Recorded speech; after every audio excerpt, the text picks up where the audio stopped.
Hello everyone, welcome to the Medico Study 24 hours में। आज मैं आप लोगों को बताने वाली हूँ रिस्पायरेटरी सिस्टम्स के बारे में। रिस्पायरेटरी सिस्टम्स पढ़ने से पहले हम पढ़ लेते हैं रिस्पायरेशन होता क्या है। तो respiration is a special process in which oxidation of food. यह एक ऐसी स्पेशल प्रोसेस होती है जिसमें बॉडी सेल्स के अंदर फूड का ऑक्सीडेशन होता है। जो हमारी बॉडी होती है, बॉडी के अंदर बहुत सारी सेल्स होती हैं, उसके अंदर क्या होता है, हमारे फूड का ऑक्सीडेशन होता है।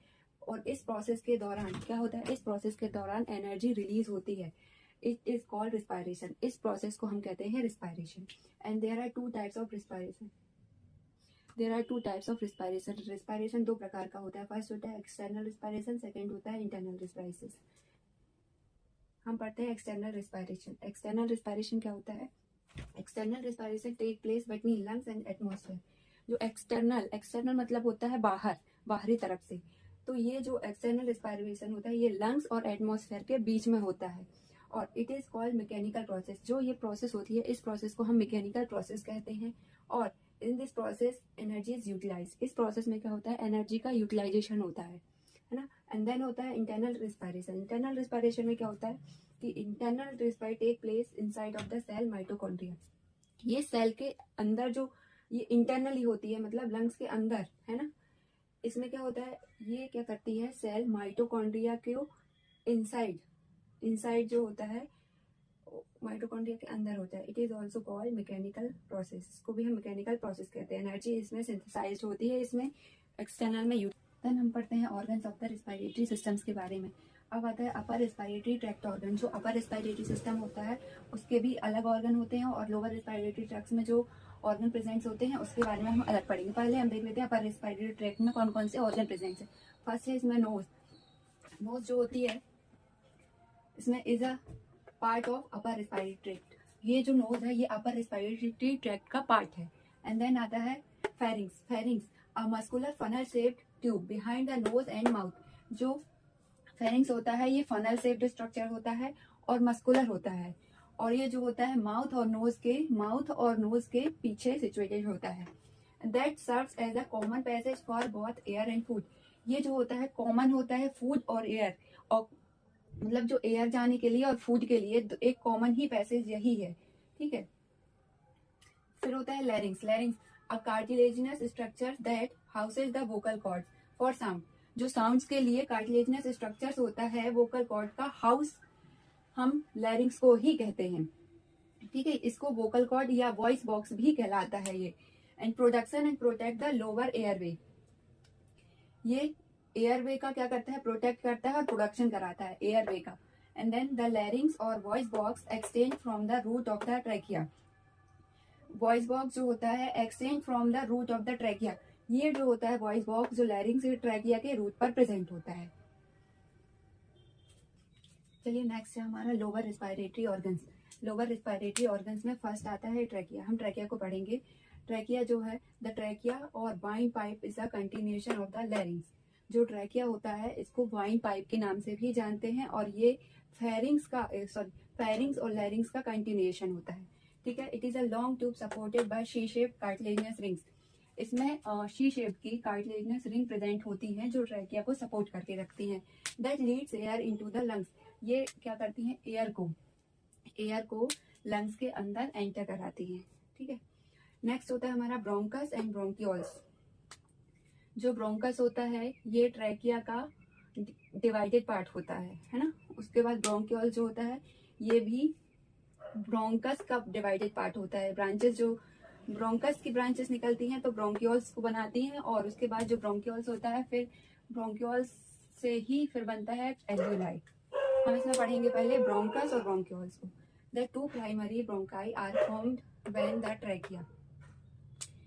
जब ट्रैकिया डिवाइड होता है, ट्रैकिया के डिवाइड होने से ही दो प्राइमरी ब्रोंकस बनते हैं।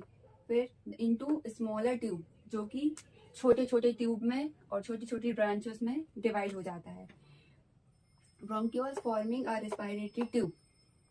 जो ब्रोंकियोल्स होते हैं वो रिस्पायरेटरी ट्यूब बनाते हैं। ये जो ब्रोंकियोल्स हैं ये रिस्पायरेटरी ट्यूब बना रही हैं, ठीक है।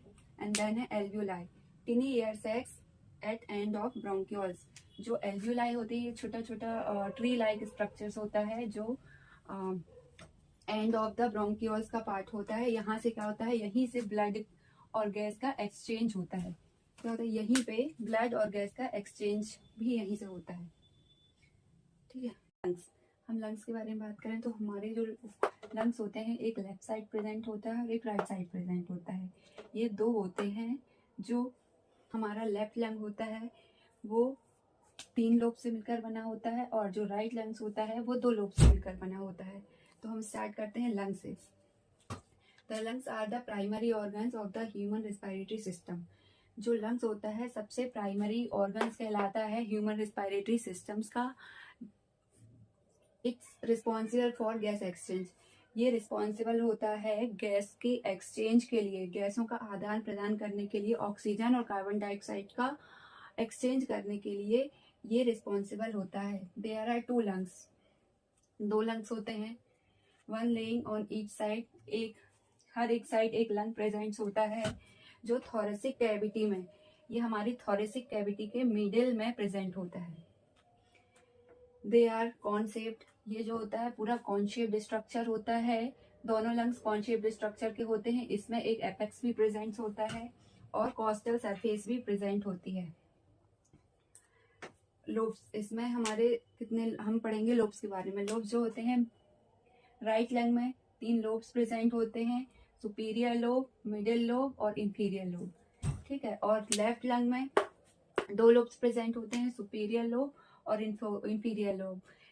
जो इसमें जो 2 स्पेस होता है लेफ्ट लंग में, वो होता है कार्डियक नॉच ना। ये पढ़ते हैं हम lobes. The lungs are divided into section called lobes. जो सेक्शन में डिवाइड होते हैं हम उसको लोब्स कहते हैं। और जो राइट लंग्स के बारे में पढ़ते हैं, लार्जर एंड हैवियर। जो लेफ्ट लंग होता है वो लार्ज होता है देन राइट। राइट लंग जो होता है लार्जर होता है than left. It has 3 lobes, इसमें 3 लोब्स होते हैं, सुपीरियर, मिडिल, इंफीरियर में बता चुकी हूँ। लेफ्ट लंग जो होता है इसमें 2 लोब्स प्रेजेंट होते हैं, क्योंकि इसका जो और स्पेस होता है वो ऑक्यूपाइज रहता है कार्डियक नॉच के थ्रू। अब हम पढ़ेंगे कार्डियक नॉच जो होती है, ये left side medial border of the lungs में प्रेजेंट होती है। हमारा मैकेनिज्म ऑफ रिस्पायरेशन, फर्स्ट जो एवरेज रिस्पायरेशन रेट होती है, मतलब नॉर्मल रिस्पायरेटरी रेट जो होती है 12 to 15 पर मिनट्स होती है। और इसमें जो होता है एक लंग मैकेनिज्म, जो लंग्स होते हैं हमारे सबसे प्राइमरी ऑर्गन्स होते हैं जो रिस्पायरेटरी सिस्टम्स को पूरा करने के लिए, कवर करने के लिए प्रेजेंट होते हैं। This is called the respiratory system. Mechanism of the respiration, अब नेक्स्ट हम देखते हैं मैकेनिज्म ऑफ द रिस्पायरेशन। चलिए नेक्स्ट हम देखते हैं मैकेनिज्म ऑफ द रिस्पायरेशन। क्या होता है मैकेनिज्म ऑफ द रिस्पायरेशन? जो हमारी नॉर्मल ब्रीदिंग रेट होती है वो होती है 12 to 15 पर मिनट। ठीक है। एंड देन लंग्स मैकेनिज्म, इसमें जो होता है रिस्पायरेटरी रेट को लंग्स मैकेनिज्म के थ्रू ही कवर किया जाता है। तो इसमें 2 टाइप्स का मैकेनिज्म प्रोसेस होता है। फर्स्ट होता है ब्रीदिंग मैकेनिज्म और सेकंड होता है एक्सचेंज ऑफ गैसेस। फर्स्ट में ब्रीदिंग मैकेनिज्म में क्या होता है, each breath consist of 2 phases. जो ब्रीदिंग फेजेस होती है वो 2 फेजेस में कवर होती है। फर्स्ट होता है इंस्पायरेशन और एक्सपायरेशन, मतलब सांस लेना और सांस छोड़ना। दिस इज द इंस्पायरेशन और एक्सपायरेशन। हम देखते हैं in this process enter atmosphere air into the lungs by mouth और nose. This process also called inhalation. इस प्रोसेस में क्या होता है, जो एटमॉस्फेयर, जो हमारा वातावरण होता है, उसकी जो एयर होती है वो हमारे लंग्स के अंदर एंटर करती है बाय माउथ और बाय नोज के थ्रू। इस प्रोसेस को हम कहते हैं इनहेलेशन। एंड देन होता है एक्सपायरेशन। एक्सपायरेशन में क्या करते हैं, जो इन this process lungs air pass out in atmosphere. जो हमारे अंदर लंग्स में एयर होती है उसको हम बाहर, आउटसाइड ऑफ द एटमॉस्फेयर में हम बाहर करते हैं, आउट करते हैं। इट इज ऑल्सो कॉल्ड, इसको हम एक्सहेलेशन भी कहते हैं। नेक्स्ट होता है एक्सचेंज ऑफ गैसेस, मतलब गैसों का आदान प्रदान कैसे होता है। तो इसमें हम देखते हैं during gas exchange O2 moves from the lungs to the blood stream.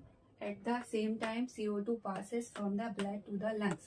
जो इस प्रोसेस के दौरान, एक्सचेंज ऑफ द गैसेस के दौरान, जो ऑक्सीजन गैस होती है वो हमारे ऑक्सीजन गैस जो होती है हमारे लंग्स से बाहर जाती है और जो कार्बन डाइऑक्साइड होती है सेम उसी टाइम पर एंटर करती है हमारे लंग्स के अंदर।